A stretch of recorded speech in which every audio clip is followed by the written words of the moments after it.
Welcome to this League of Women Voters Forum for candidates running for the Democratic and Republican Party nominations for the United States House of Representatives, District 4, co-hosted by the local leagues in the district, the League of Women Voters of Brookline, Needham, Newton, Sharon Stoughton, and Wellesley, and co-produced with Brookline Interactive Group.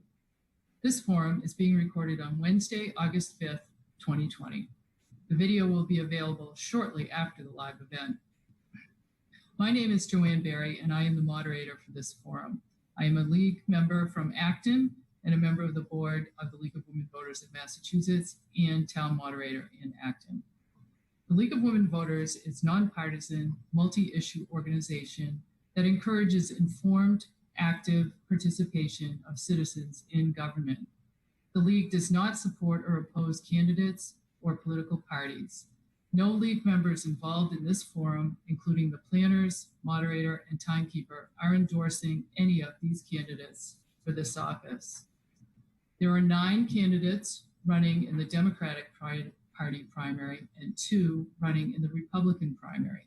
We welcome all 11 candidates to this forum. In Massachusetts, voters who are not enrolled in one of the 4 parties may choose to vote in any of the party's primaries.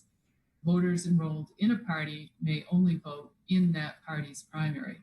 You may change your party affiliation before August 22nd. There are no candidates running for this office in the Green Rainbow or Libertarian parties. The candidates received the format and ground rules earlier. Here is an overview. Each candidate will have 30 seconds to introduce themselves. We'll then move to a series of questions.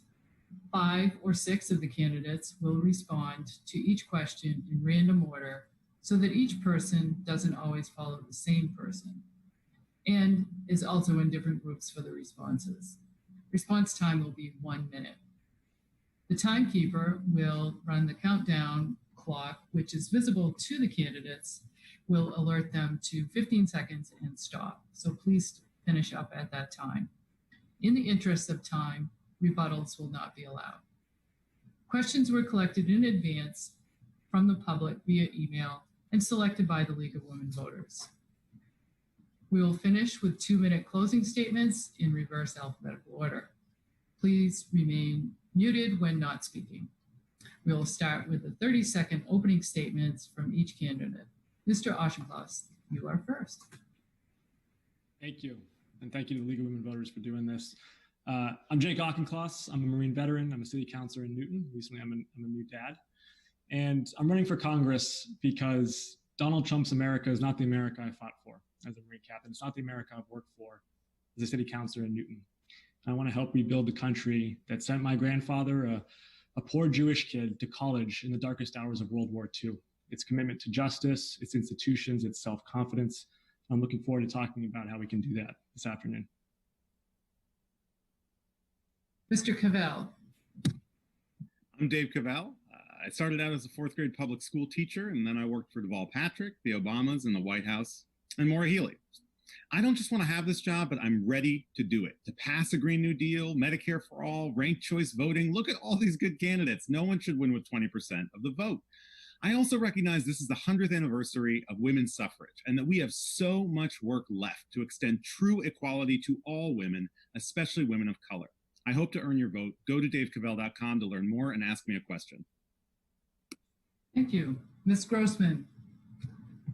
Thank you. I'm Becky Grossman, and I'm a Newton City Councilor, but the job that I cherish most in my life is being a mom to my 2 kids, Madeline, who's 9, and Jack, who's 6.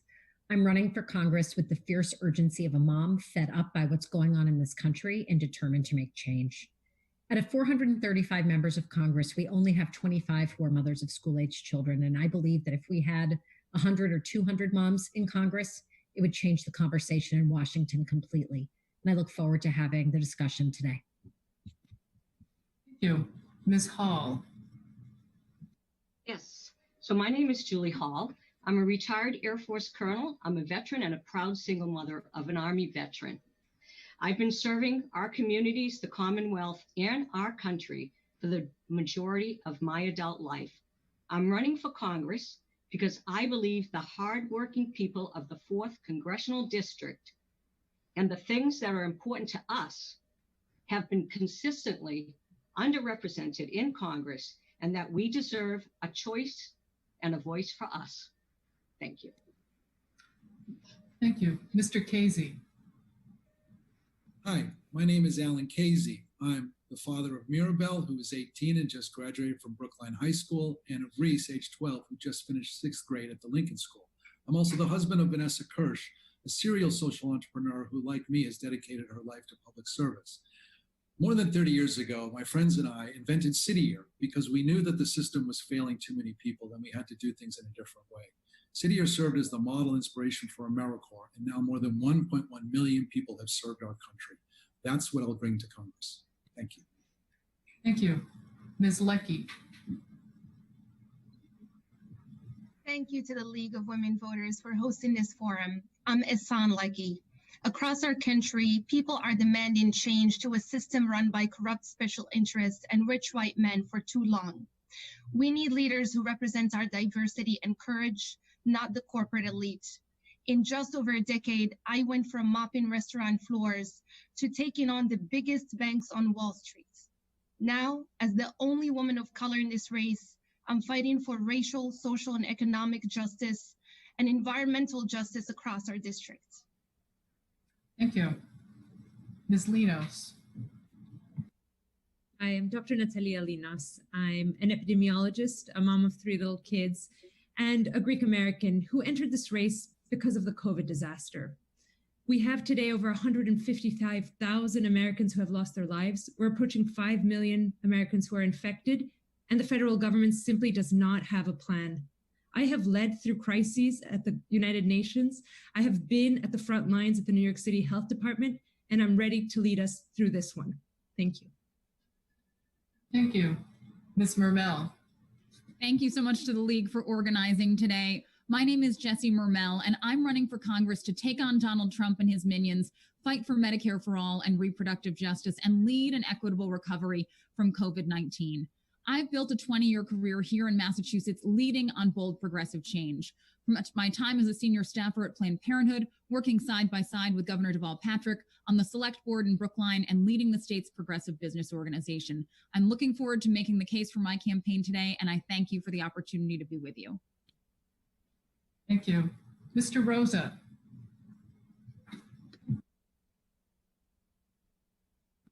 You need to unmute yourself, please.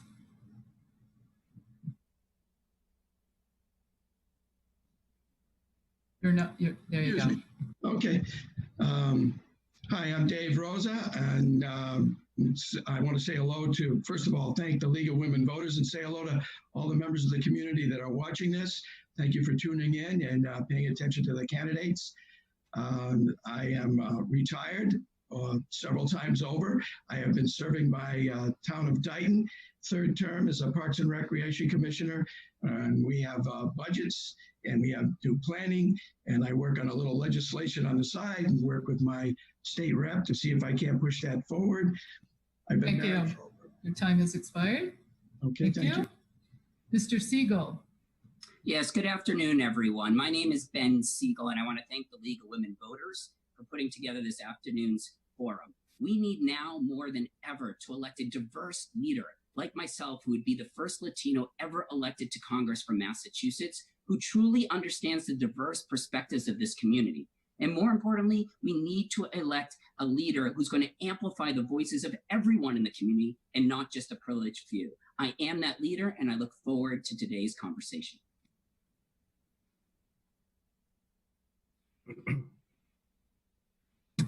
Mr. Zanetos. Thank you. Thank you for the opportunity. Hi, my name is Chris Edos. On the Democratic side, you have 9 good candidates. They're all good people. Where we differ is experience. There's a lot we have to fix in our country. The most important thing is to rebuild our economy and rebuild it in a way that delivers for not just the very few. There are only 6 people in Congress who have any experience in this, and there are none in this race, except for me. I look forward to sharing the experience that I've had and why I think that's important, how we can build a more just and equitable society, and I hope I can earn your vote. Thank you. That brings us to our first question. Recent events have resulted in an increased awareness and concern about racial justice. How do you think Congress should address this issue? Mr. Cavall.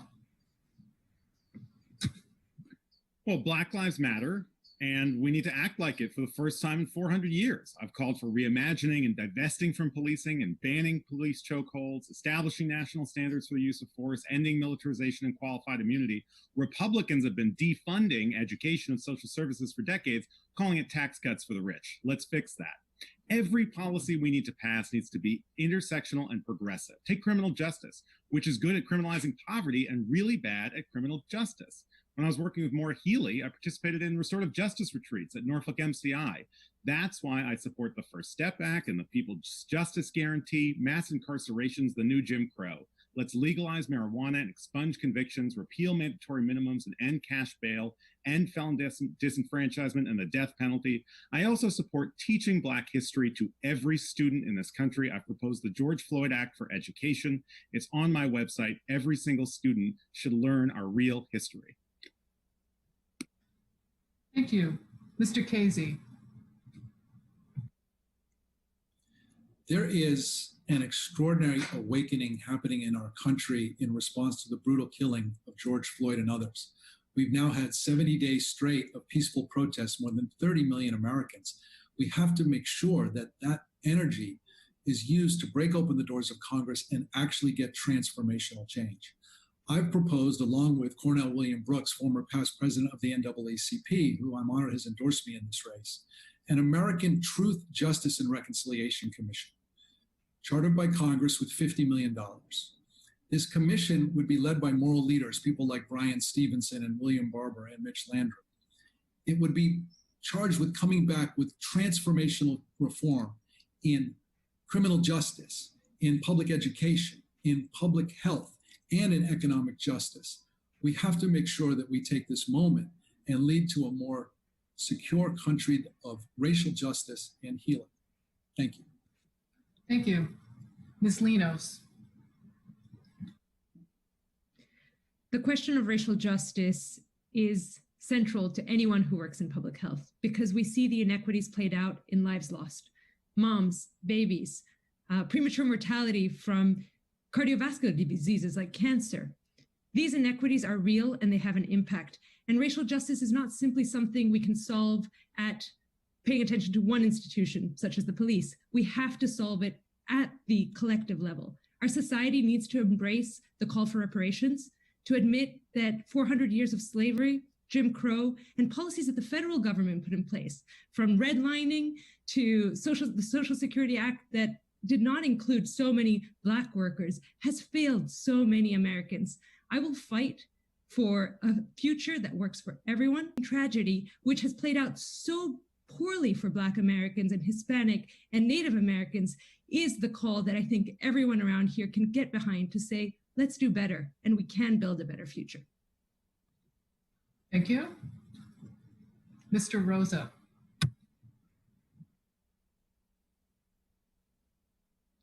You're still mute. You need to unmute yourself. Mr. Rosa, unmute yourself, please.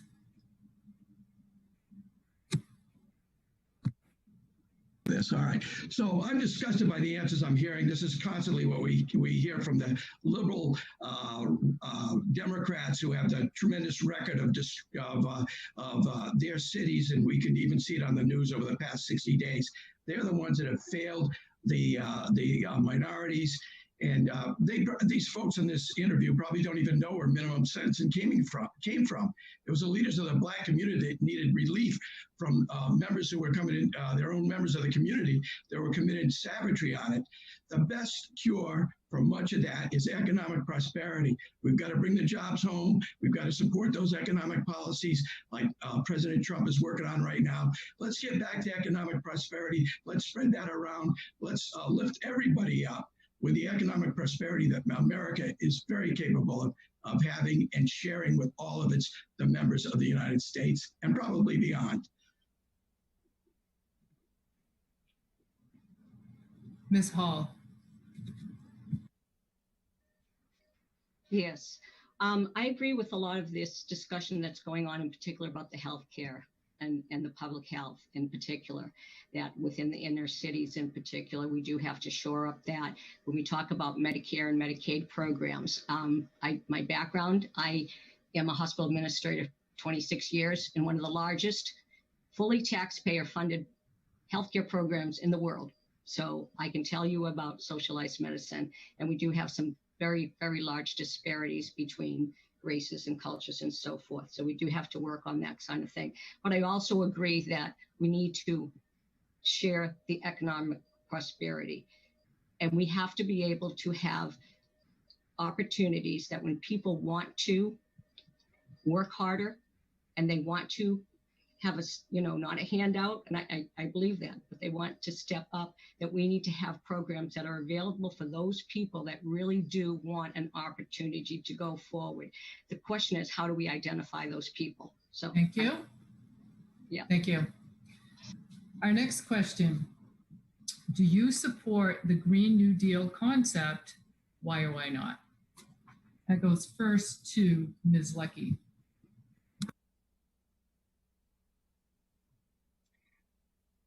Hi, of course I support the Green New Deal. I've been fighting for the Green New Deal since before I decided to run against our own incumbent, Joe Kennedy, because I was disgusted to see the corporate money that comes between us and fixing the environmental crisis that we're in.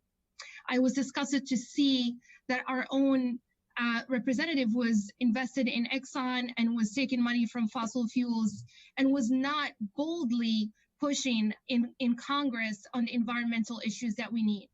The Green New Deal is going to be our opportunity once we deal with COVID and shut it down and we go into reviving our economy. And the Green New Deal is going to be instrumental when it comes to racial justice, because the jobs that we're going to create through rebuilding our infrastructure, through rebuilding housing and schools, and really truly having a transportation system that is 21st century are going to prioritize the people who have been hurt the most by by lack of economic opportunity. And those people are going to be the people of color and the working class. Thank you. Next, Ms. Murmel. I'm a steadfast supporter of the Green New Deal. And you asked why or why not? Well, why? Because we have to tackle the climate crisis. We know we have 10 years or less to do it. And because we need to create equitable economic growth, particularly as we chart a path forward out of this crisis. I've been working on these issues for many years now, from my time as a select board member in Brookline, tackling the climate crisis at the local level, to the past 5 years running the Progressive Business Organization in Massachusetts, fighting for carbon pricing and for increasing the renewable portfolio standards, investment in clean energy. We have a huge opportunity, particularly in the 4th Congressional District, with the chance for responsible offshore wind development, to create economic growth, to tackle our climate crisis, and to make sure that we are doing that in a way that centers equity. I also want to say that if we try to move forward on a Green New Deal without investing in transportation, particularly public transit, we're doing it wrong. That has to be a part of the climate crisis solution, and we know it's an incredible way to create economic growth. So count me in for the Green New Deal. Thank you. Mr. Siegel. Yes, thank you. Absolutely in favor of the Green New Deal. Climate crisis is the existential threat to our entire world, our planet, our country, and our communities. But it's a theoretical framework right now, so we have to put it into action, and we need a holistic response, because it's not going to be one solution fits all. And it has to start with creating an environmental lens office, where every piece of legislation needs to be looked through the lens of its effect on the environment and its effect on our most vulnerable communities. We need to combat environmental racism and injustice. We need to move away from fossil fuels. We need to reduce our greenhouse gas emissions. We need to reinvest in renewable energies like wind and like solar. We need to make sure we create a clean energy economy, and we need to tie our transportation and our housing needs in with combating the climate crisis. So yes, absolutely in for the Green New Deal. Thank you. Ms. Grossman. Absolutely, I support the Green New Deal. We are hurtling toward a future where the climate emergency, which is already here and is going to keep growing, is going to overshadow everything else. And, we need a national mobilization plan to phase out fossil fuel use entirely while overhauling our infrastructure and transportation, and to be ensuring environmental justice for frontline communities. Early in this campaign, when the first youth climate strike was happening in Boston, I had the opportunity in my capacity as a city councilor to talk to a group of high school students who came to see us on their way to the protest. And one young woman, in explaining why she was there, said, "What's the point of getting an education if we're not going to have a planet to live on?" That's the lens through which I look at these issues, the long-term best interest for our kids and their future and the generations to come. And that's why I strongly support the Green New Deal. Thank you. Mr. Auchenklaus. My track record in Newton as a city councilor demonstrates the answer is yes. The city's leading environmental advocate recently called me an environmental champion because she's seen that at every opportunity I've voted for Green Newton priorities, from greening our infrastructure to reimagining transportation for a lower carbon footprint, and not just being a reliable vote, but being a leader on those issues, pushing people towards carbon neutrality. In Congress, I'm going to be a strong advocate for carbon pricing and for using those funds to green our infrastructure here in Massachusetts, particularly when it comes to transportation.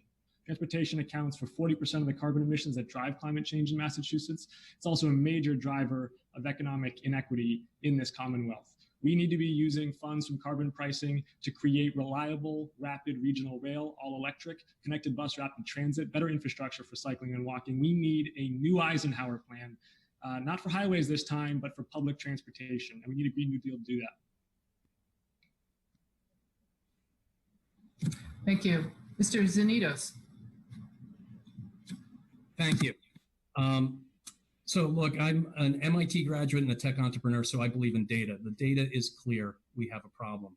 You asked if I support the concept of the Green New Deal, and I do. I urge all voters to actually read it. It's very short. It's about 2 pages long. It talks about a lot more than dealing with climate change. One thing I don't agree with is what it suggests in eliminating private healthcare insurance, which I believe we should deliver a public option available to everyone, but that we shouldn't take insurance away from people who enjoy their insurance and like it. Relative to the climate, we have an opportunity to deliver on the promise of the Green New Deal, written by politicians who haven't created jobs, to create jobs while we fix the climate. We have the biggest wind farm in the eastern U.S. going on, getting implemented off our coast. All the wind turbines will be imported from Europe. We should be building those here. We have an opportunity, if we get people who understand how to create jobs down in Washington, to actually deliver on that concept that the New Deal provides. Thank you. Next question. The COVID-19 pandemic has disrupted our lives and our futures. What would you support for ensuring a full recovery? Ms. Grossman. Well, we need another round of relief, undoubtedly. We need unemployment checks restored to the previous level. For many, it is not safe to go back to work. And we've got to bail out the childcare industry, which our economy and working families depend on. We have got to support states and municipalities. And for Mitch McConnell and the Republicans to be suggesting that we should be allowing local and state governments to go bankrupt is totally unconscionable. And we've got to be investing in the resources for testing and PPE and funding of schools. In the longer term, we're going to need to put millions of people back to work. And the federal government is going to need to put resources behind an infrastructure project, an opportunity to put millions of people back to work, and to be at the same time thinking about our climate future and investing in infrastructure is a very important moment. And also to be getting serious about affordable childcare and universal pre-K. Thank you. Ms. Hall. Yes, I think the most important thing that we need to do is to get people back to work and shore up the economy. The small businesses have been decimated in this state, especially restaurants. We see them closing everywhere. And one of the things, the difficulties, and I visited many of the small businesses and asked them, what is the biggest thing that's caused some difficulties? They say in COVID and out of COVID is the regulations, that's the government. So we do not need more government interference. We need to get out of the way and allow these people to prosper. We need to give them loans, interest-free loans. We need to take the taxes down for them. Some of these plans that we put into place, like these family plans, they're wonderful plans. They help families. But for a small business owner, that is very difficult. To raise the wage for a small business owner is very, very difficult. So some of these decisions that we make that are very, very good for people, we need to think through again and see the repercussions of what that costs a small business owner. Thank you. Mr. Rosa.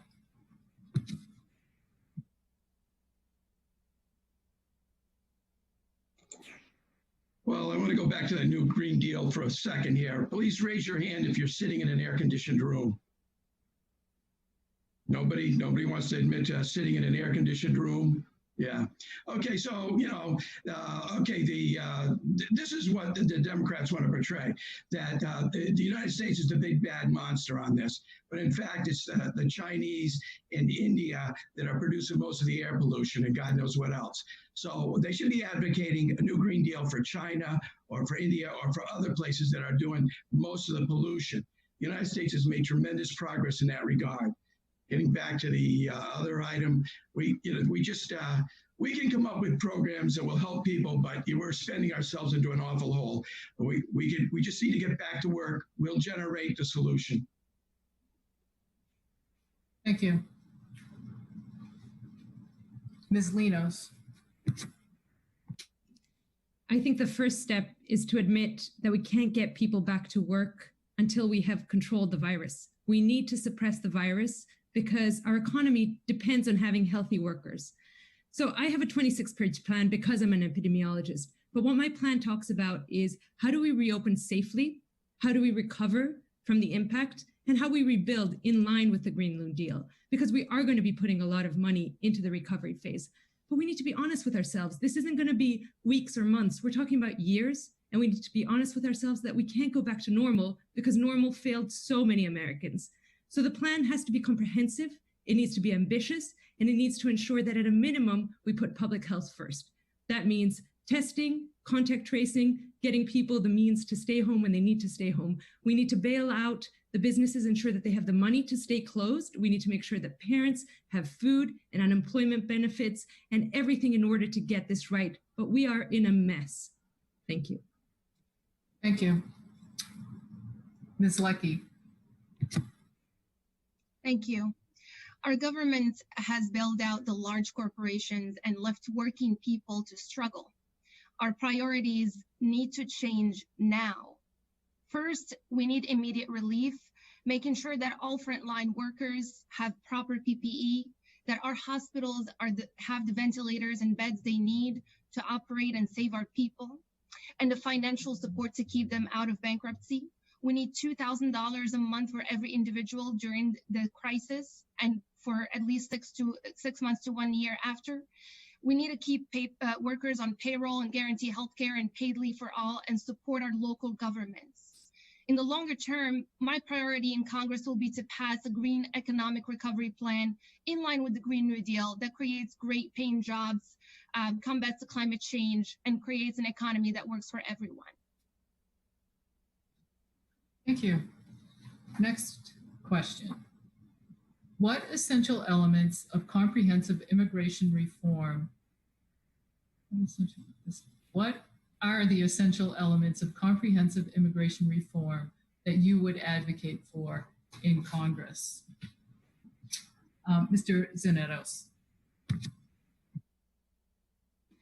So first of all, my father immigrated here with $100 in his pocket and a scholarship to a school that went out of business after his first semester.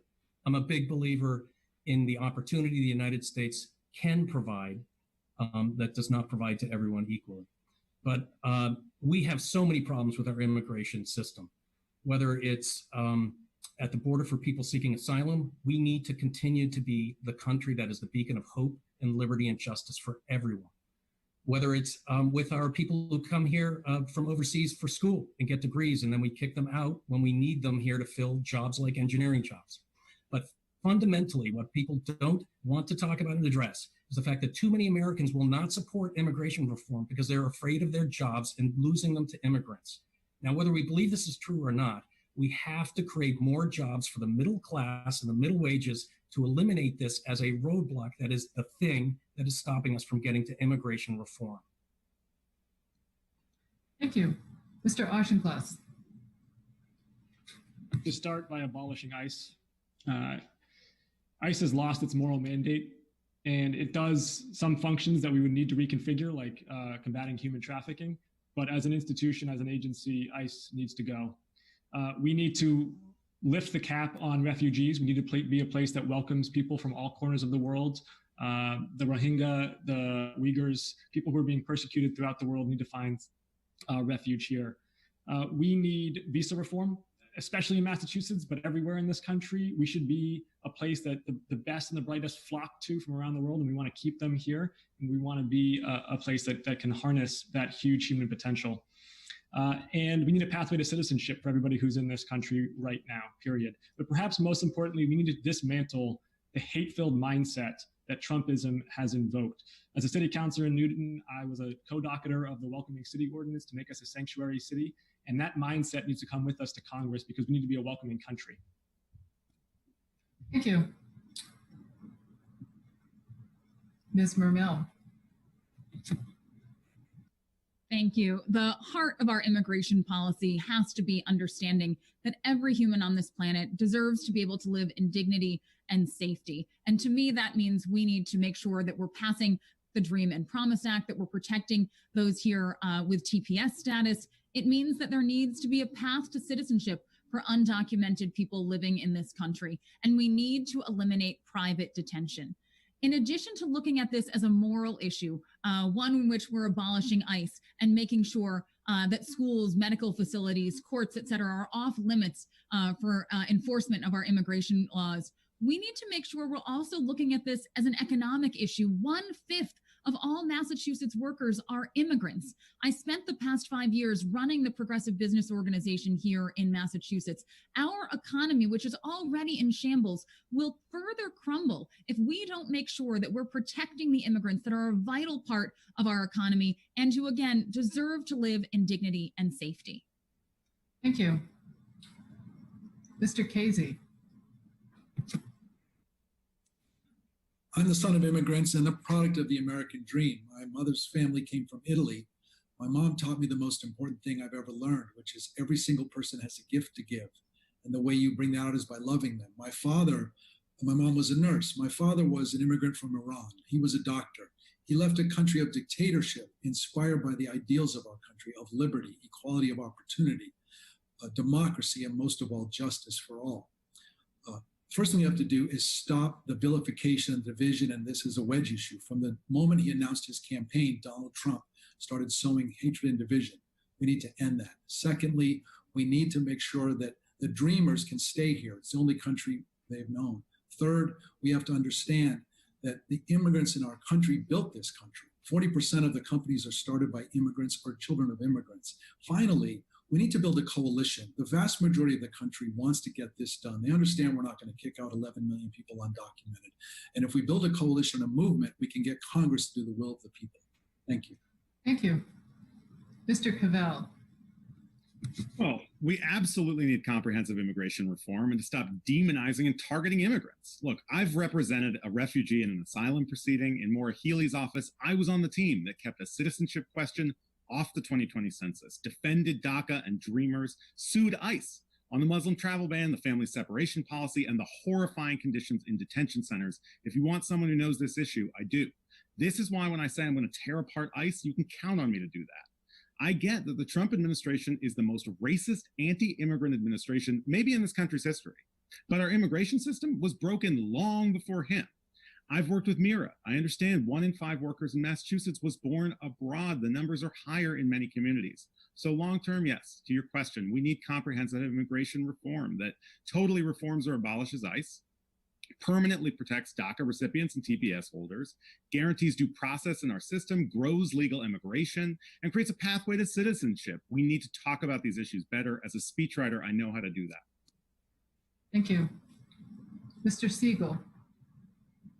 Yes, thank you. We tell many of our immigrants that their jobs are essential. They're on the front lines as healthcare workers, in grocery stores.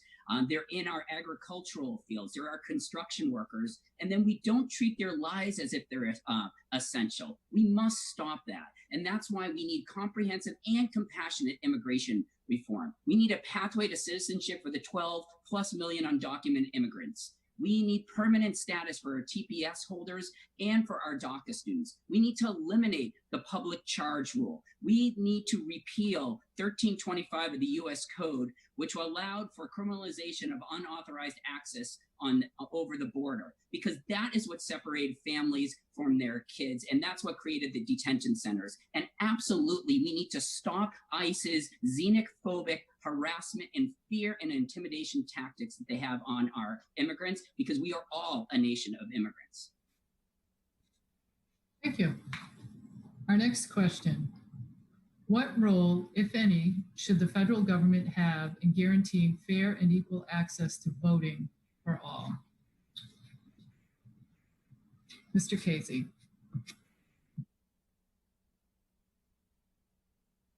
It should have the primary role. Voting is a fundamental right. Just buried the hero John Lewis, who risked his life for everyone to have the right to vote. I put out a comprehensive plan to fix our democracy, which includes full support for the People Act, which includes a new 21st Century Voting Rights Act, which includes electoral college and getting rid of the electoral college. It includes term limits on the Supreme Court, because people shouldn't be able to write the law of the land for 60 years when they don't represent the country. It includes making sure that we have mail-in voting, especially for this election. We have to make sure the post office is secure. I'm honored that Professor Larry Lessig, who's one of the national champions for democracy reform, has endorsed my plan. We also need to ban lobbying, and we need to get ranked choice voting. But we need to, the American people get this. We need to use the energy of people who care about this to open the doors of Congress and get the people's will done. And that's what I will do. Thank you. Thank you. Mr. Cavall.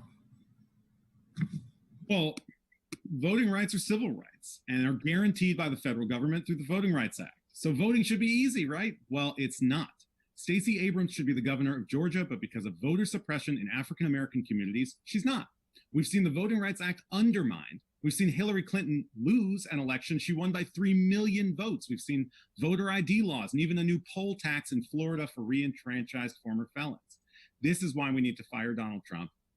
This is why we need to pass H.R. 1, the first bill introduced by Democrats in Congress in 2018. It would end partisan gerrymandering, make Election Day a holiday, stop voter roll purges, and enact strong new ethics laws. I have a democracy plan that does all of this and lays out a roadmap. During COVID, we need to protect vote by mail and the Postal Service and get PPE to polling places. The state elections in Wisconsin were a warning to the country. Let's also end the Electoral College and make Washington, D.C. a state, lower the voting age to 16, and get dark money out of politics by overturning Citizens United. And yes, ranked choice voting. None of us should win with 20%. Thank you. Ms. Hall. Well, I'm sure there's probably no surprise that I believe that every vote counts and every citizen should cast a ballot from the very basic start of this country. That's what I believe. And I also believe that we should have a voter ID. And I'm going to tell you why. I have been personally have had an episode of corruption as I tried to get my signatures and get on this ballot right here in the Commonwealth of Massachusetts.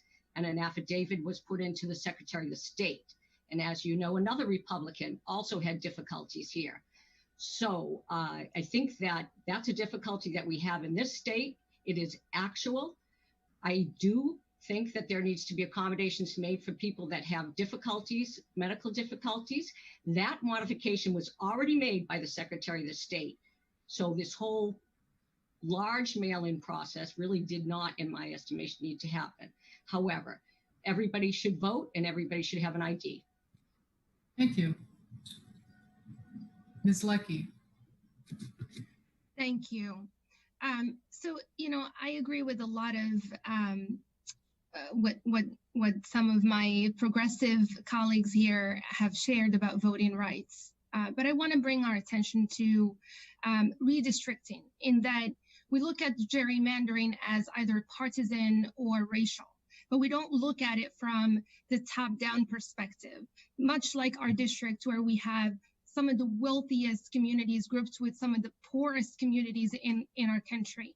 And that affects the way we get a leadership that is, funded by the corporate PAC and lobbyist money, funded by the big paychecks in the districts, that only answers to those interests. And so because I don't take that money, because I'm ready to fight off corporate money, I will make sure that redistricting, including is definitely including that top-down issue that we don't talk about. Thank you. Thank you. Mr. Rosa. I don't know where to begin. Voter suppression and voter fraud in the state of Massachusetts is alive and well. And it happens by the Democrats, and I've seen it for many years. I'm one of 3 people who had all the ballots in Fall River brought into court one day.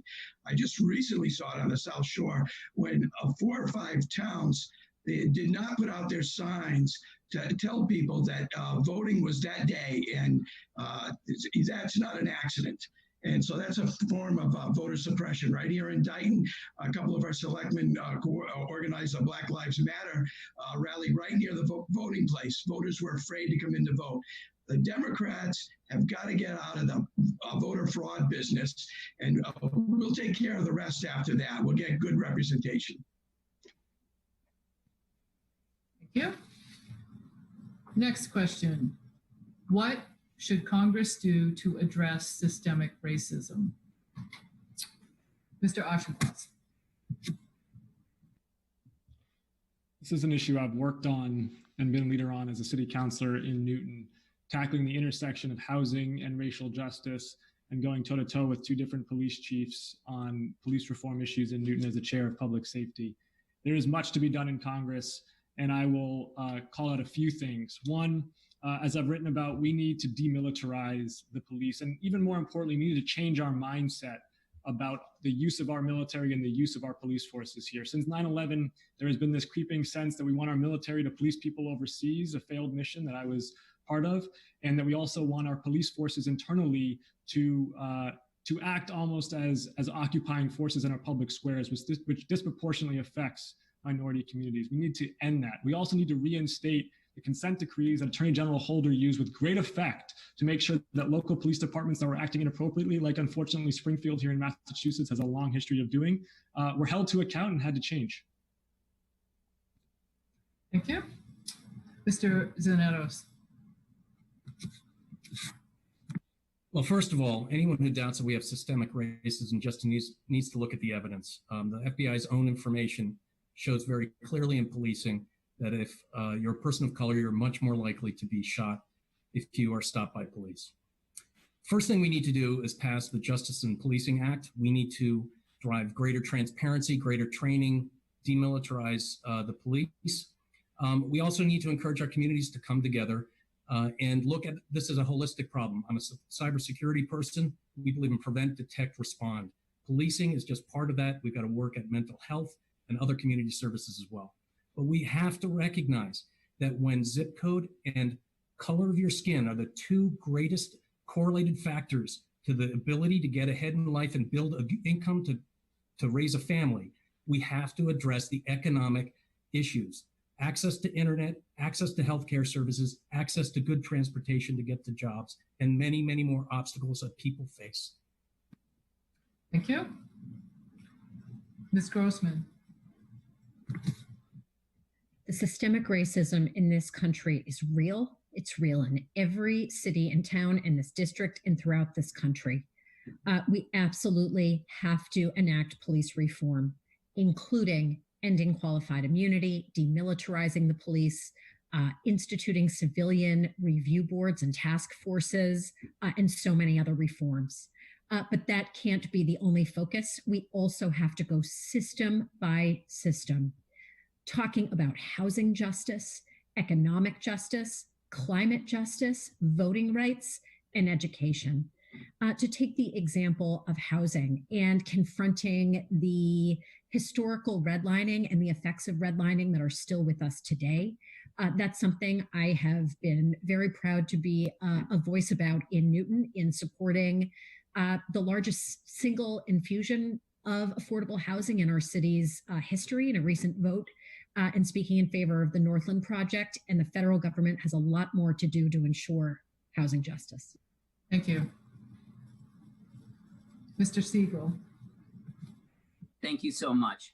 Look, systemic racism is interconnected and interrelated to everything that is going on in society and all of the significant issues we're talking about today. And it's multi-layered on how we need to eradicate it. It starts with police reforms. We need to condemn and eliminate police brutality, racial profiling, and excessive use of force. We need to create national certifications and decertifications for our police. We need to create national standards on use of force, demilitarize our police. We need to eliminate police qualified immunity, have body cams, and we also got to get rid of facial recognition technology.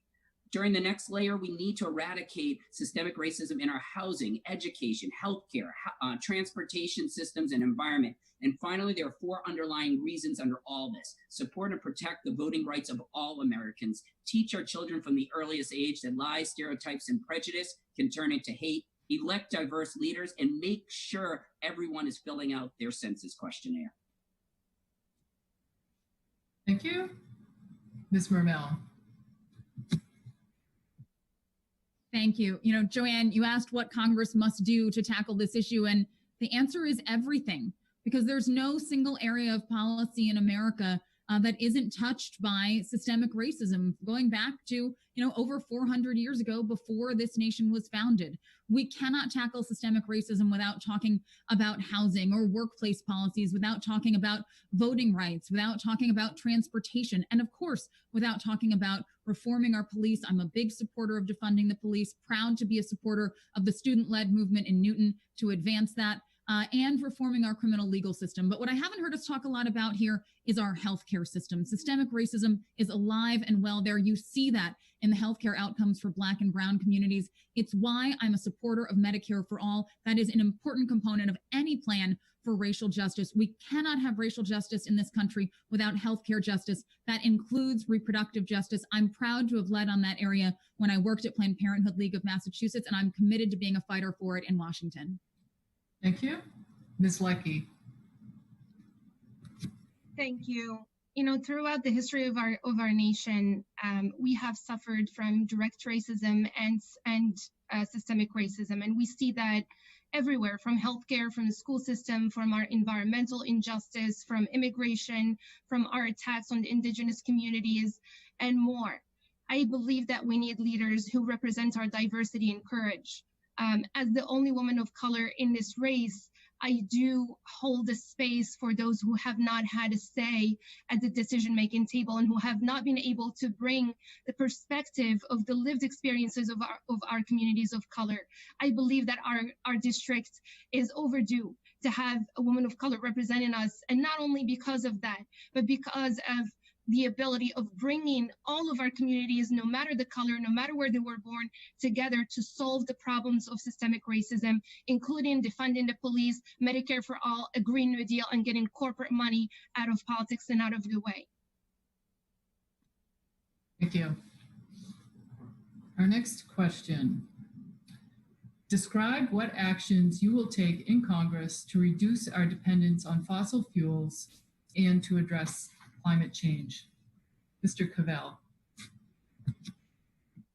Well, we talked about it a little bit earlier. One of the first things I'm going to do is vote for the Green New Deal because it meets the moment. It's intersectional.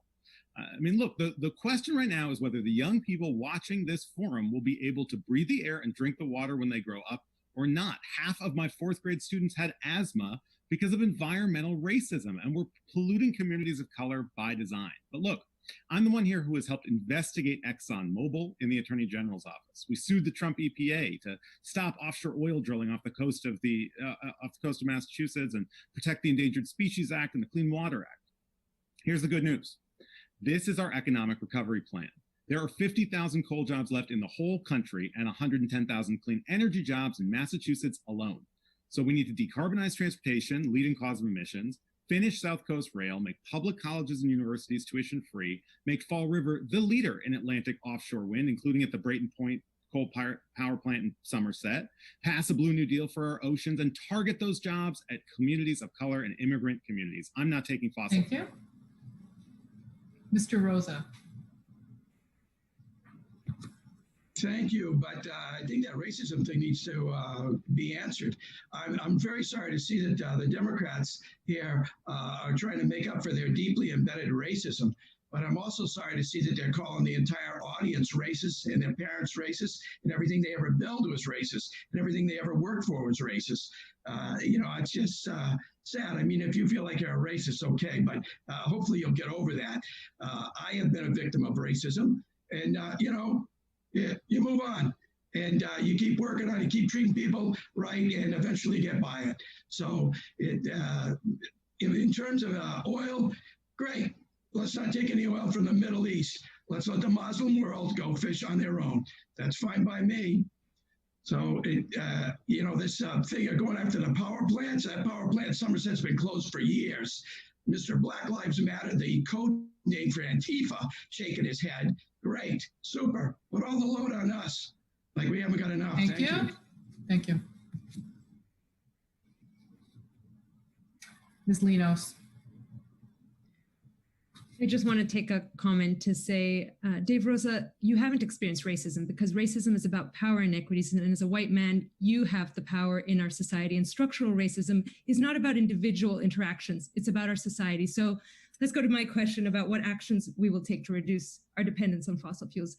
I led at the United Nations the climate and health portfolio. I know, having heard from the Minister of Health in Haiti and small island developing states, that this existential crisis is happening today. It's not tomorrow, and it requires global solidarity. We can't solve it simply by focusing on District 4. It has to be a global solution. As the only candidate who has worked on climate change at the global level, I will be part of that conversation. Congress needs to put a carbon tax. We need to focus on public transportation. We need to ensure that our energy systems are green energy. But I agree with a few other of my colleagues who have said that this has to be centered on environmental justice and a just transition so that people who have lost their lives, their livelihoods, are able to prosper in this new green moment. Thank you. Thank you. Ms. Hall. Okay, so I'm a little bit disappointed that these questions seem to be very loaded questions with a narrative that's already slanted in a certain direction. That makes it very difficult from my perspective to answer. I thought this was going to be a non-biased forum, but I find that that is not true. I was also told that we were not to make unfavorable comments, gestures about other candidates, and I'm finding that is not true. Also, I was here during a comment that was made before we started this process, Miss Berry. So again, I'm a little bit disappointed in all of this, I have to say. Very unprofessional. So I will talk about how I feel. I am a big advocate of hydro and wind power. I kind of think, that's the way the mills were done here in Attleboro, and I think we can create power that way. I'll stop because I think I made my point. The questions were generated by folks who emailed in, and I'm sure they were combined to cover as many topics as possible, which in a forum like this is very difficult, I'm going to say, because each of you only gets a very short few minutes to make your points, which is better than not doing it, but it is a difficult format, I will agree. Our next question, and I will say I had absolutely no input on any of these questions. What lessons, wait, did we finish? No, there's Mr. Casey, you may respond to that question. Thank you, Joanne. We have to get off fossil fuels because our children are scared. They understand that climate change is an existential threat. We can't be the generation that lets the planet become destroyed. So yes, I am for the Green New Deal. I'm also for a carbon tax. The best way to get off of fossil fuels is to put a price on carbon and redistribute that money to have a clean energy revolution. We could do it right at Brayton Point in Somerset.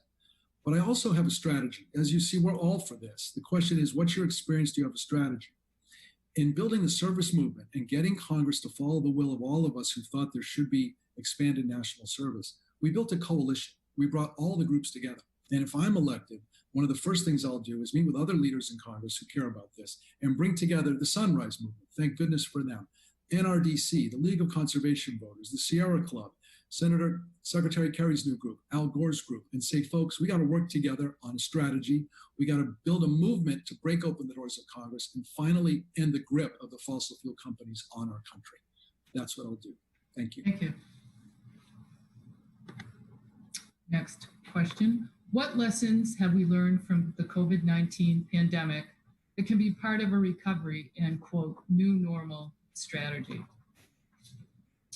Ms. Murmel.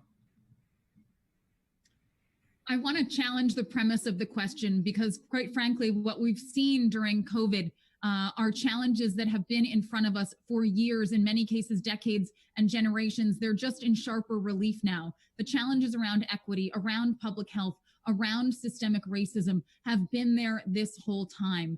I think we need to take the lessons that we've now seen, again, in sharper relief, and apply that by rebuilding in a way that is fair and just and equitable. And I want to highlight one specific area, paid family and medical leave. I was on the 8-person team here in Massachusetts that negotiated what is now the strongest paid family and medical leave law in the country. A big lesson for me coming out of COVID is imagine if people who weren't feeling well or who had a loved one who wasn't well could take the time off they need to care or be cared for without facing financial ruin. We have failed in this country to put the structures in place to protect workers and their families, and we must right that wrong as we chart a path forward out of COVID-19. I've built that muscle doing that here in Massachusetts. I'm excited to do that work for you in Washington. Thank you. Mr. Siegel. Yes, thank you. One of the things I think we've all learned that we really are all in this together. And when one person doesn't have paid family and medical leave and one person doesn't have health care coverage, they put themselves in danger, their families in danger, and all of us in danger. We've also learned that disparities and inequalities have been further exposed under COVID. Take education, where still 10% of our students don't have internet access. 20% of our students don't still have a device. So the education inequality gap is still widening during this time. We've also seen that the backbone of our economy, our small businesses, which make up 99.6% of all the businesses in Massachusetts, have fallen through the cracks and not got the proper support that they've needed from the PPP. So we need to make sure that while we contain and support our community, we're eradicating systemic racism all at the same time. Thank you. Mr. Zanetos. Thank you. So I agree with Jesse that what the pandemic has done has illuminated, not revealed, issues that have been with us for quite some time. We had too many people who did not have financial resiliency because they could not get good jobs. They could not afford the 4-year college expense to get a good job. We have to invest in our people. We have to invest in education, particularly community college education, bring companies together with them to create new paths to good jobs. This is what I've done with the nonprofit that I started, working with Mass Bay Community College, Stewart Healthcare, State Street Bank, and a bunch of other great companies. It's also illuminated the issue when we have people in Washington making these laws, not understanding how businesses work. I've started 3 businesses, hiring and creating jobs for hundreds of people in Massachusetts. PPP was unavailable to many small businesses because they didn't have the banking relationships necessary or the tax return history necessary. We need people down there who understand how to help these businesses actually succeed and create jobs for people. Thank you. Mr. Casey. Look, we have a pre-COVID America, and it's up to us what we're going to have as a post-COVID America. This virus has attacked more low-income people and people of color and has shown in stark relief the great injustices we've had for too long in this country. More than 158,000 people have already died unnecessarily because the Trump administration has refused to take this seriously, and we still don't have a national strategy. But it's going to open us up to a New Deal moment. We need big, bold, transformational ideas to make sure, as a legacy of this virus, our country is more fair, inclusive, and just. Here's what I've already proposed. We need 1 million young people in national service to put them to work fighting the coronavirus. We need to have a federal jobs guarantee that includes emergency wage support for our small businesses so that they don't rely on a loan program, they get the money they need to stay in business. We need to restore the DREAM accounts, $15,000 put in an account for every child born. That's $50,000 by the time they're 18. They get it by just doing a year of national service. We need to understand this is a moment for big transformational change, and that's what I'll push. Thank you. Thank you. Mr. Auchenklaus. This spring, I did a series of webinars with Dr. Ashish Jha, who is the director of Global Health Institute at Harvard and probably the world's leading expert on COVID. And they were unbelievable webinars. Ashish is brilliant, but they were also incredibly frustrating because he would say, you know, here is what competent policy would look like over the next 3 months. Here's what would get us out of this. Here's what's probably going to happen. And we would just watch in slow motion as exemplars like Germany and South Korea were ignored, and instead the Trump administration cost lives and tanked the economy with its gross negligence. So one lesson, and it shouldn't be a lesson, but perhaps we need the reminder, is that competence in government matters. We need to have a relief plan and we need to have a recovery plan. The relief plan means relief for local governments and for working families. The recovery plan means an inclusive economic recovery that I'm already working on with the life sciences manufacturing plan. Good jobs for gateway cities in a growing industry. Thank you. Mr. Cavall. Well, Joanne, I think you're doing a great job, by the way. I agree that COVID-19 has laid bare all of the inequities in this country and the consequences of electing people like Donald Trump who don't believe in basic facts and science. Let's start with healthcare, which is a human right. I was the first candidate to endorse a presidential candidate before the pandemic, and I endorsed Elizabeth Warren because her Medicare for All plan would have given every American quality, affordable care. We talk about the cost of moving to a new system. Look at the cost of not. Millions have lost not just their jobs, but their health care. And by the way, Medicare for All is a racial equity policy. I'm sorry if some don't approve of this sign, but Black lives do matter, and we need to act like it. It's not a coincidence that George Floyd had COVID at the time of his murder. Medicare for All needs to fully cover reproductive care for women and people who menstruate. It needs to fully cover mental health and behavioral health, access to maternal health, especially for Black women who are 3 times more likely to die during pregnancy, LGBTQ plus specific services. No one loves the ACA more than I do. I worked for Obama. We need to go further. Thank you. That brings us to our last 2 questions. So each person will have 1 more question and then the final 2-minute closing statement. So this question, what strategies would you put forward in order to get comprehensive immigration reform passed with bipartisan support? Mr. Siegel. Look, we know that immigration is not just a moral and ethical obligation. It's also in the best financial interest of the economy as well.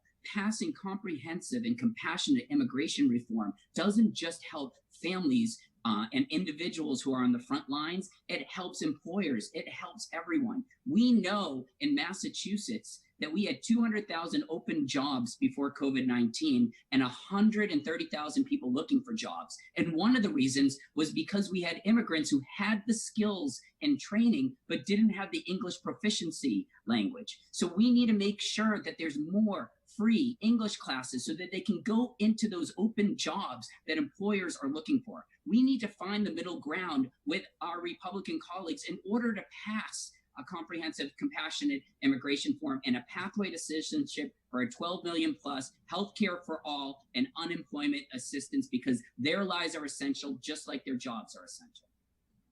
Thank you. Ms. Linas.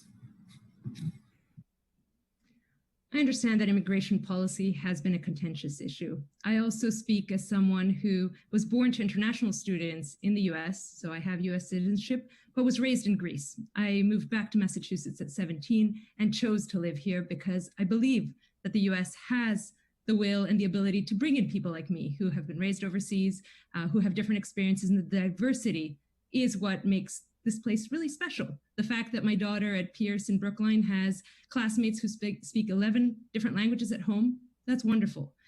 But on March 3rd, when we had the first case of COVID, I wrote a piece in the Washington Post that said that our immigration policies, our anti-immigrant sentiment, the fear that immigrants face would make fighting this pandemic really difficult, because contact tracing requires you to talk to people to tell them who you've been in touch with. So our immigration policy is failing everyone today. I hope that this tragedy will make us reopen and really create a path that works for everyone, and that includes every immigrant, documented or undocumented.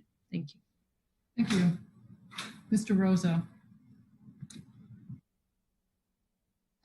Well, I just want to take a moment that I may have come across a little bit harsh. So should I be the next congressman if I'm that fortunate? I'd like all of my Democrat friends here and my Republican friend to know that I will be happy to take counsel from them as time goes along. League of Women Voters, we've had our differences. We've had that conversation. It is what it is. Hopefully it'll get better with time. Immigration, you don't have borders. You don't have a nation.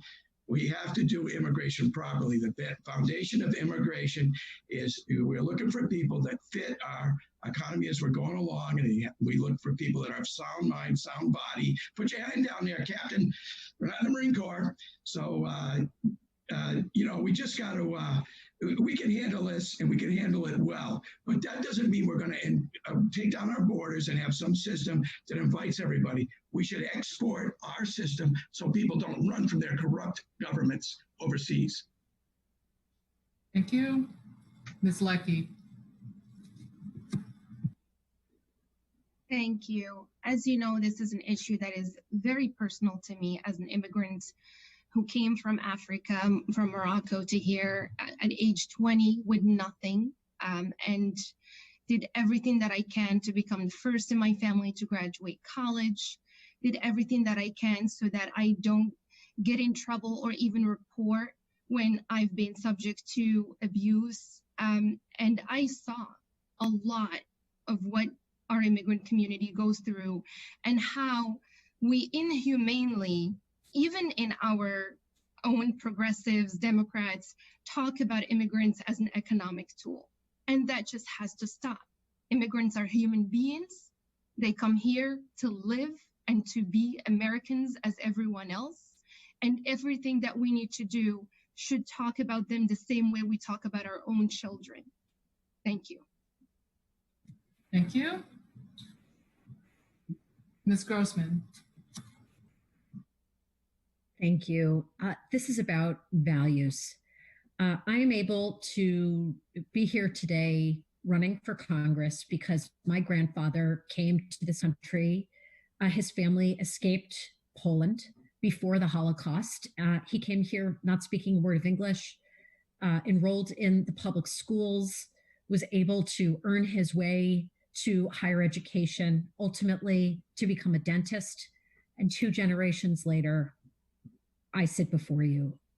That is a story that is not alive anymore.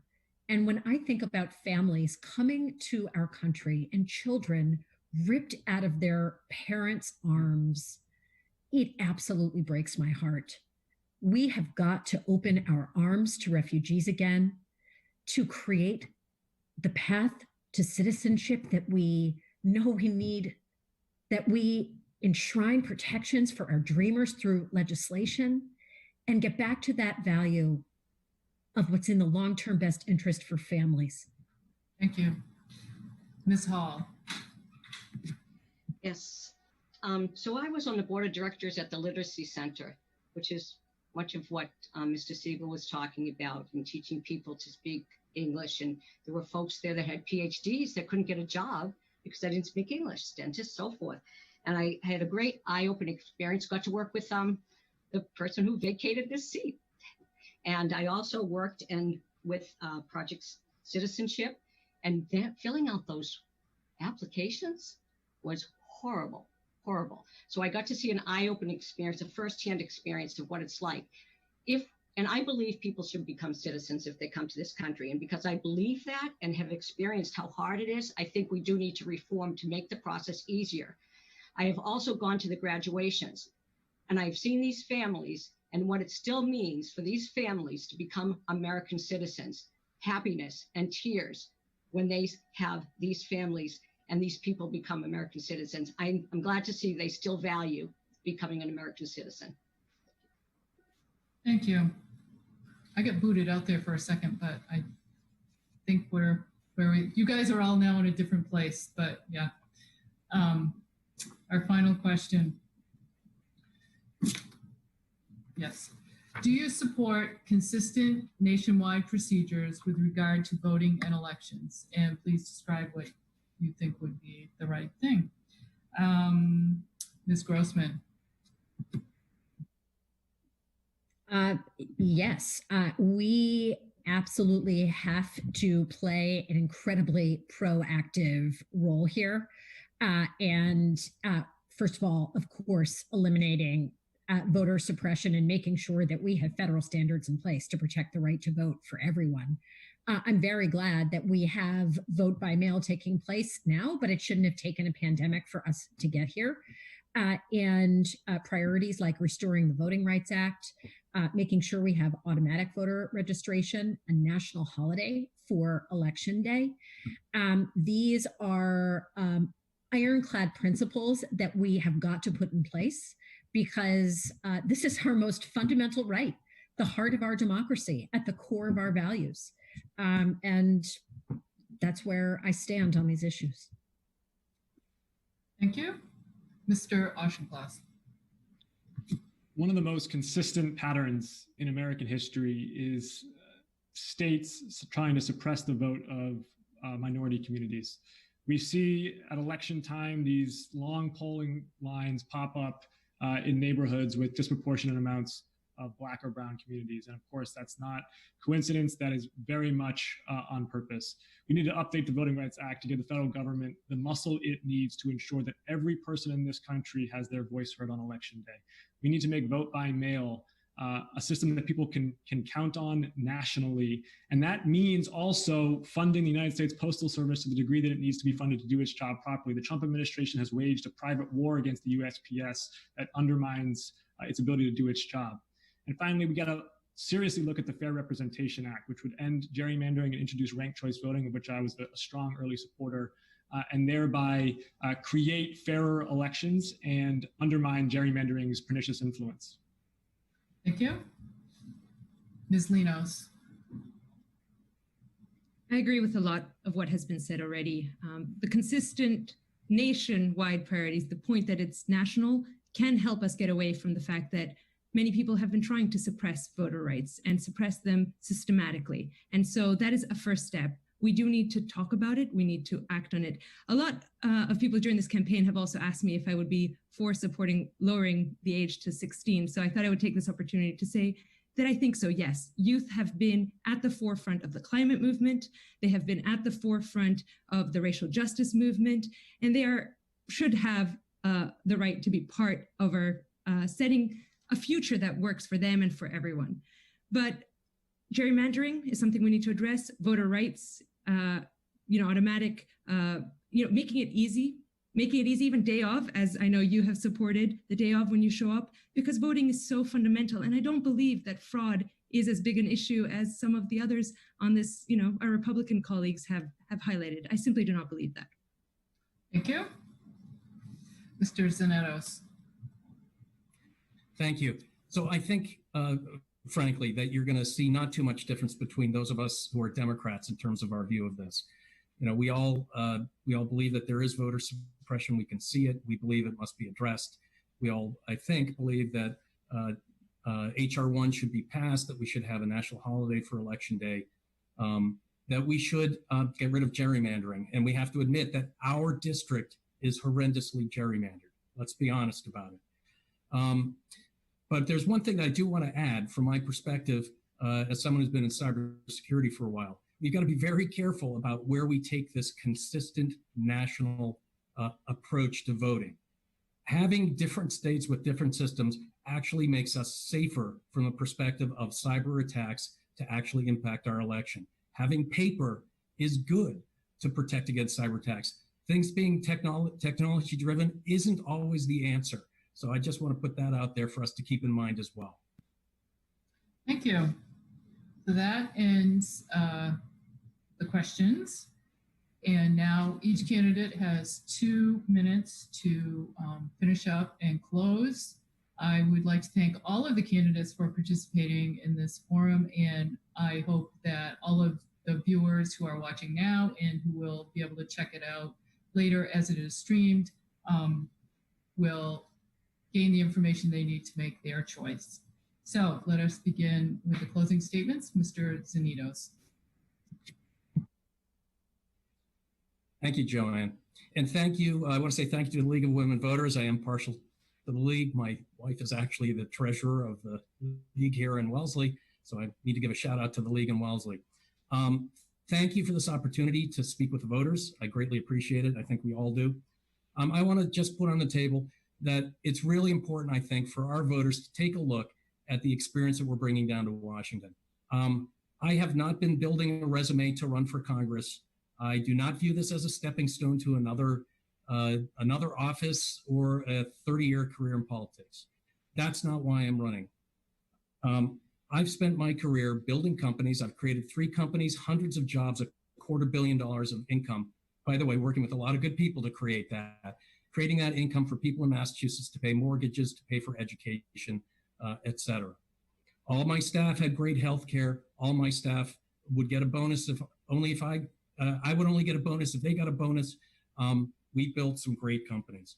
I also built a nonprofit to work with Boston Public Schools and other schools that serve lower income communities, people of color, to create more opportunity and give them an opportunity to get access to STEM education and the opportunities it creates.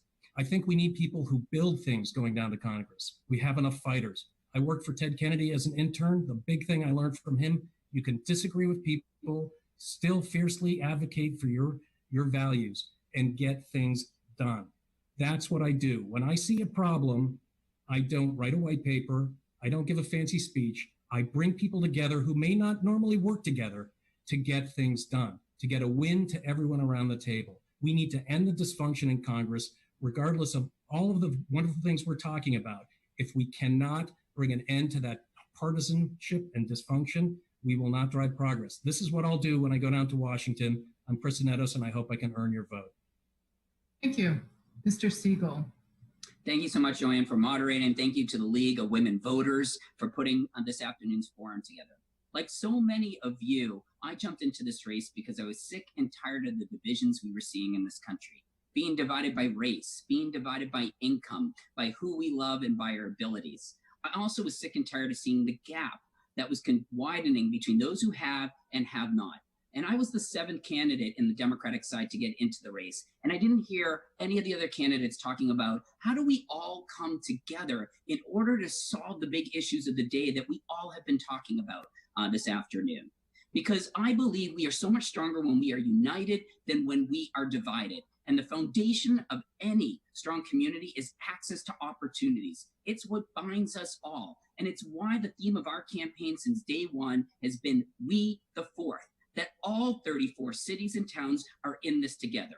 It's time that we have a leader who's a bridge builder, a uniter, a connector. It's time that we have a leader who is going to listen to, understand, stand with you, and amplify the voices of everyone in the district and not just a privileged few. I have been that leader for the last 20 years in the public sector, the private sector, and the government sector.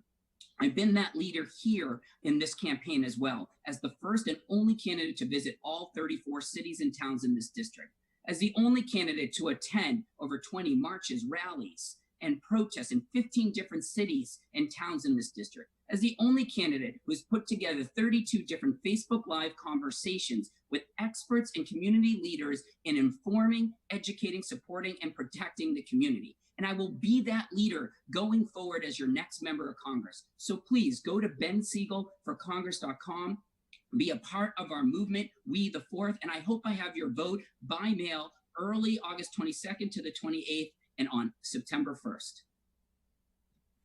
Thank you. Mr. Rosa.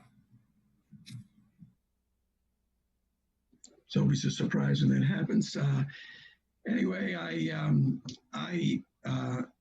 3rd generation, and I knew my grandparents, and they immigrated to this country. I helped my wife through the process. She was an immigrant. So I'm no matter what you hear me say, I have very personal experience with immigration. So my experience is with the military industrial complex, multi-billion-dollar programs, high-tech programs, industries here in the state of Massachusetts, across the country. And I know the importance of these programs and the value it brings to the community. Federal dollars have a multiplier effect of about 7 in a community. All very important things, large, very, very large scale activities. I'm quite familiar with them. Everything from the production floor, the design engineers, the manufacturing engineers, the contract, and the funding. So I think that's what I can bring to the ball game right away, that understanding. And the Air Force right now is looking at a very large bomber program. Hopefully Massachusetts can get a piece of that if it comes along. Not that there's other places where we can make adjustments in defense spending. So what else? I'm not only pro-life, but I'm right to life. Those children need our protection. And I will work to see that they get it. And I'm also very big on borders.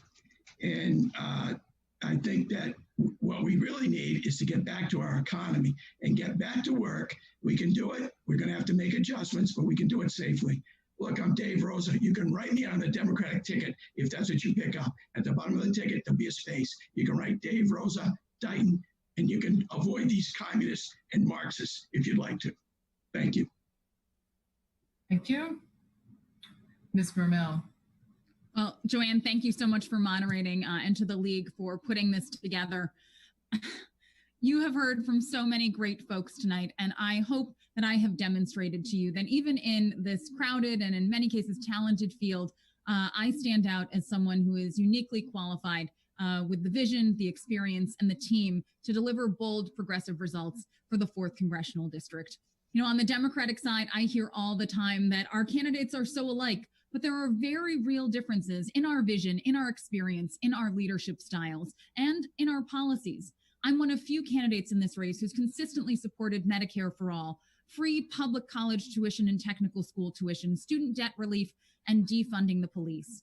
I'm the only progressive in this race who's built a broad, diverse, grassroots coalition with support from people like Congresswoman Ayanna Pressley, Mass Nurses Association, Mass Teachers Association, SEIU, and just today having earned the endorsement of NARAL Pro-Choice Massachusetts. Our campaign is powered by people. We're not taking corporate PAC money or money from the fossil fuel industry, and we're not fueled by personal wealth.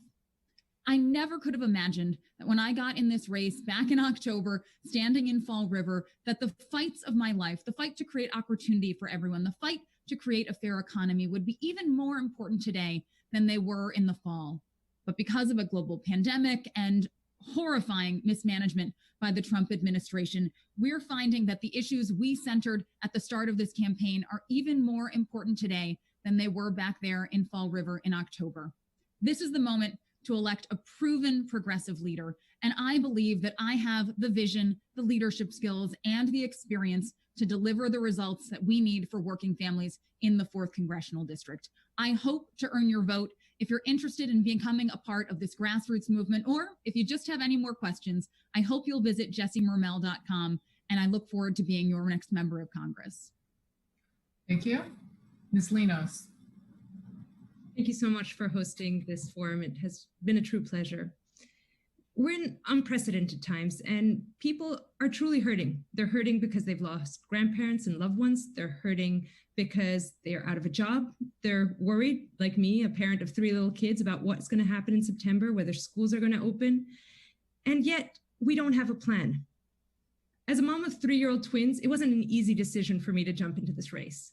But one day I was in Brookline, and there was an older man who had fallen in the street in front of a bus stop, and there were people in the bus stop, and people were scared to pick him up. This was in late March. And, you know, there was all this fear around COVID. And as a public health expert, I knew my risk of contacting COVID by lifting this man up was minuscule, but his risk of being hit by a car was huge. So I stepped in, I helped him up, and he said, "I can't believe you helped me." And at that point, it dawned on me that we are at risk of losing our humanity if we don't step up as public health experts who are able to talk about the risk, who are able to talk about what lies ahead, being honest that we aren't going back tomorrow, we aren't going back next week. This is going to take years, and it's going to take leadership that can deliver on a vaccine that is rolled out equitably, on a treatment that is fair. And we need leaders who have been in difficult conversations. I have worked with the United Nations for 10 years. I have sat and supported meetings and resolutions and coming to negotiations on very difficult topics, climate change,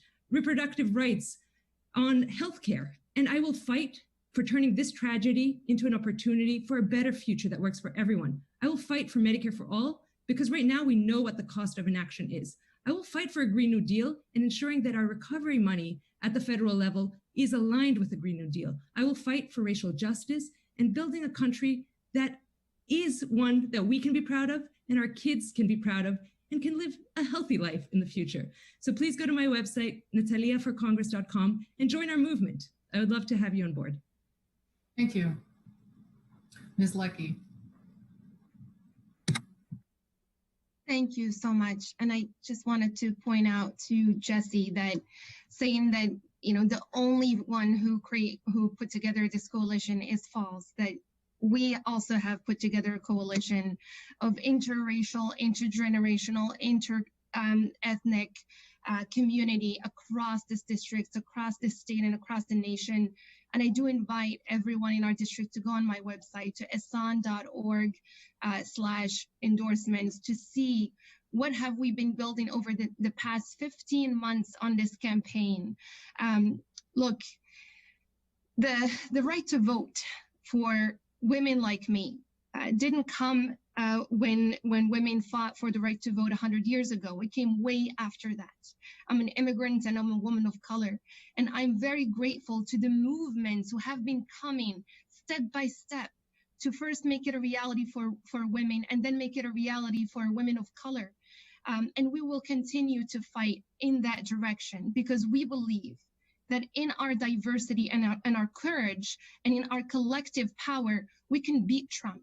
We can beat the corporate interests that have bought the voices in our districts. We can deliver Medicare for all with reproductive justice. We can deliver a Green New Deal and create millions of green jobs that will revive the communities in our district that have been denied economic opportunity.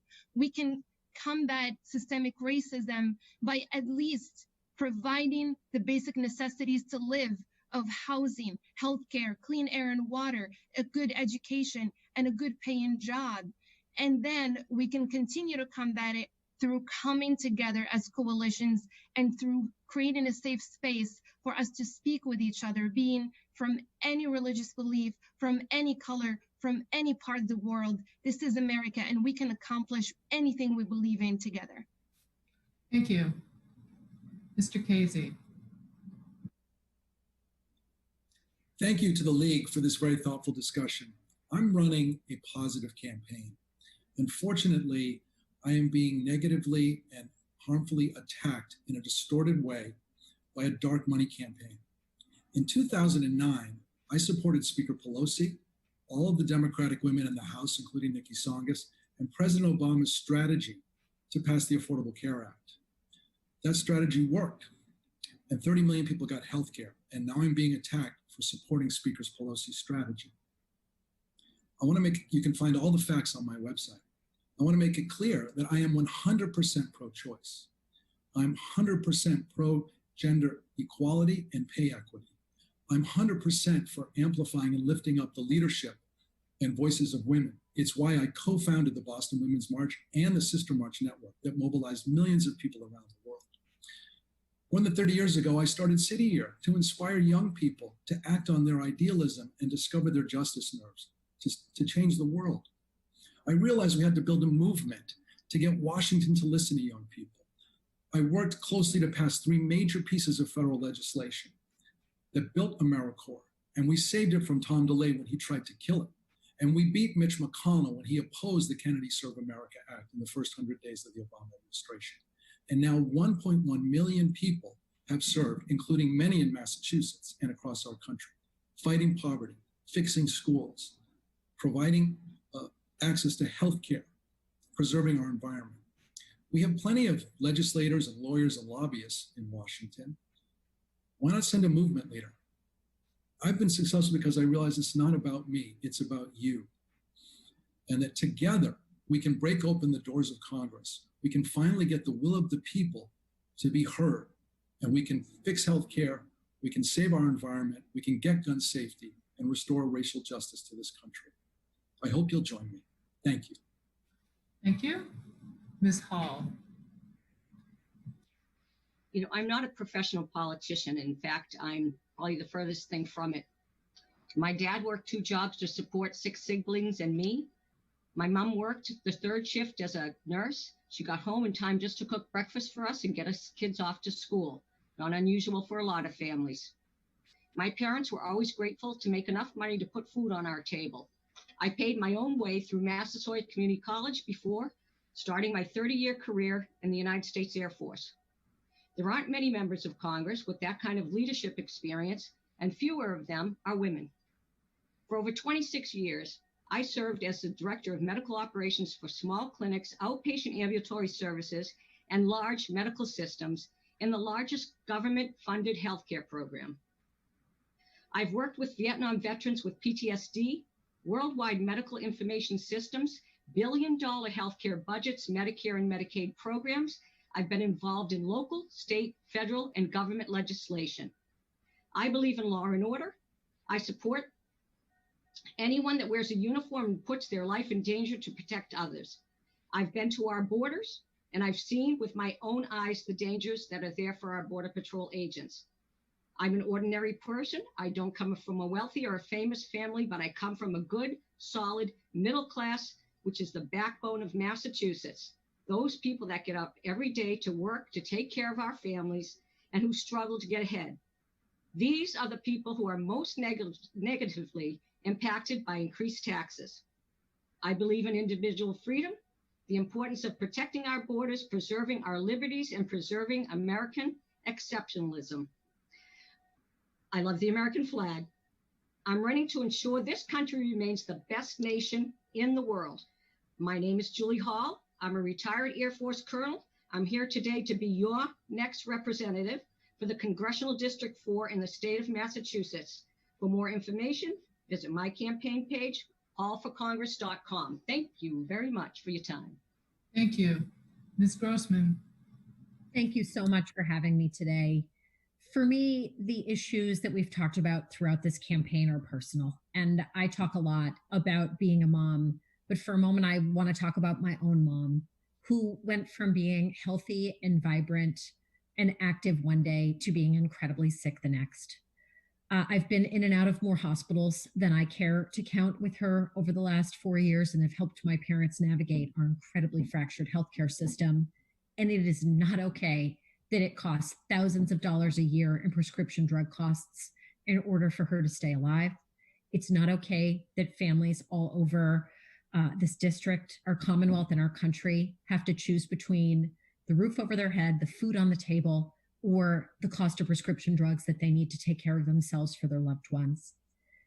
It's also not okay that in our district, there's a 5 times differential in annual median household income from the north to the south part of this district. We need to elect new and different types of leaders to take on powerful special interests and build the future that our families today deserve and that the next generation deserves. That's why I'm in this race. That is why I am running for Congress with the fierce urgency of a mom. I believe that if we had 100 or 250 moms in Congress, it would change the conversation in Washington completely. Imagine the progress that we could make on combating the climate emergency.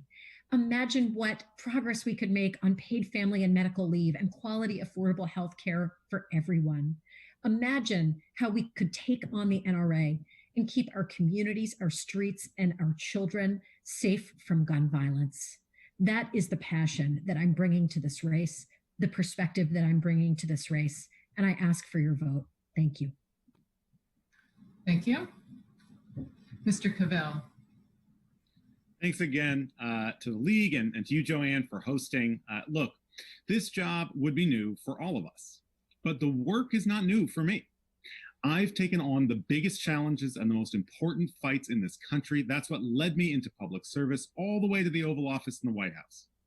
But that journey started because I was a fourth grade public school teacher in the South Bronx. I had students who were homeless and who were hungry, and that is why I got into public service. I mentioned at the beginning that this year is the 100th anniversary of women's suffrage, one of the landmarks of progress in this country. When I was working for Maura Healey, I asked women in the AG's office how we should celebrate that milestone. They told me we don't feel like celebrating yet because there's still so much unfinished work. Too many women, especially women of color, are still denied the right to vote, as Hassan said, facing intersectional barriers in maternal mortality and pay equity and reproductive justice. We have so much work ahead on the climate crisis and gun violence, the opioid crisis, LGBTQ+ rights. But I also think this is a moment not just of crisis, but of opportunity. We can pass a Green New Deal. We can finish South Coast Rail. We can make Fall River the leader in Atlantic offshore wind. We can tackle student loan debt. We can end mass incarceration. We can do these things because here's the good news. We're not as divided as we are told. As Democrats, I think we've been right on these issues. The problem is we haven't been very good at explaining why we are right. So let's send a speechwriter who's ready to tell our story and get these things done. Yes, I've got the endorsements from state reps and elected officials all across the district, from John Favreau and Ben Rhodes. The most important endorsement is yours. I'm the only candidate that put out a pledge disavowing dark money. I've committed to traveling offices. From the first day I launched this campaign, my website was not just in English, but in Spanish and Portuguese too. Go to davecavall.com, join a movement that can't be bought. Thank you so much. Thank you. Mr. Auchenklaus. Thank you, Joanne, and to the League for organizing this. I've done a lot of these debates as a city councilor through 3 competitive elections. I knew it was going to be very professionally run, and it absolutely was. So I appreciate that. I want to first address a question that I wish I had been asked and wasn't, which is about healthcare. And it's just so important to me that I do want to take it on. It's personal to me. My brother's on the front lines of COVID response at the MGH. My dad is Tony Fauci's number 2. My mom's the Dana-Farber. Growing up, our kitchen table was the national healthcare debate, from provider to scientist to patient. We worked through illness together as a family, including the lonely slide into Alzheimer's. I know this issue is complex. I'm going to bring 3 principles with me to Congress. 1, healthcare is a human right. It's not a job perk. Being sick is scary enough without having to worry about going bankrupt because of it. Number 2, women must control their own reproductive decisions. And number 3, investing in basic medical research and in the teaching hospitals that advanced clinical care is the best way that we're going to cure patients, especially now in the midst of the pandemic, and the best way that we can drive forward the Massachusetts economy. To get a bill like this passed, we need to be able to build coalitions. I have built coalitions as a city councilor in Newton on thorny issues, on hard issues like housing, like the environment, like transportation, issues that required listening, that required convening people of diverse viewpoints, synthesizing what you're hearing, and then trying to get to a solution that works for everybody in the room. That's hard work. And that's work that prepares you for Congress. I've also been able to put together coalitions in this campaign, from the mayor of Fall River to State Representative Pat Haddad to State Representative Carol Fiola to dozens of my former colleagues and community leaders in my hometown of Newton.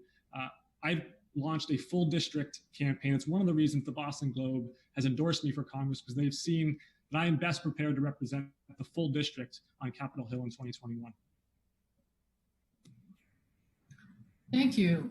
And thank you to all of the candidates for your willingness to participate in our forum and for running for public office. It is not easy to run, as well as not easy to serve. We wish you all good luck with the election, and thank you to our Zoom and live stream audiences.